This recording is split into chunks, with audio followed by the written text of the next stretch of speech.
بالنسبة للشخير عند الأطفال، أكتر حاجة بتسبب شخير عند الأطفال إن يكون عنده لحمية، أو إن اللوز تبقى كبيرة زيادة فقافلة مجرى التنفس، فالطفل بيبقى بيتنفس من بقه وهو نايم بالليل وبالنهار،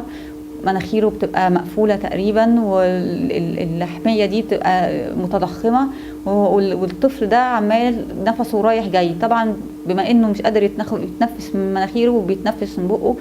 وشه بيبتدي ياخد شكل معين، سنانه بتبقى بارزة شوية، يبقى فيها سن الضب، مناخيره بتبقى صغيرة حبة. التشخير ده نقص الهواء اللي داخل لل للجسم من طريق المناخير، او الهواء لما بيدخل عن طريق المناخير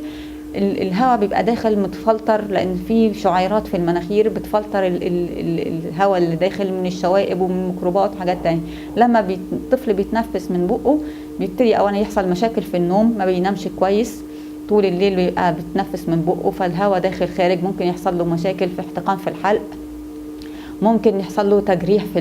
في الانسجه بتاعه الزور والحلق واللسان، ويجي له جفاف ولسانه يبتدي بقى يشقق، والشفه بتاعته تبتدي تشقق، ممكن تبقى ريحه بقه مش ظريفه، او يتفحص عند دكتور انف واذن ويتعمل ساعتها، الدكتور بيبقى عارف اذا كان في لحميه قافله مجرى التنفس، او ان هو يتعمل اشعه معينه برضه دكتور الانف واذن بيبقى عارفها، بيبان ساعتها، والدكتور بيحدد الميعاد اللي ممكن ان هو يشيل فيه اللحميه، لان وجود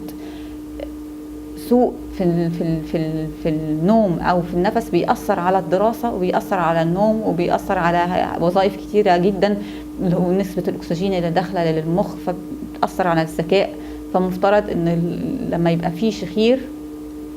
الطبيب يفحص كويس ويعرف ايه سبب الشخير ده، ويبتدي يتعالج بناء على سببه.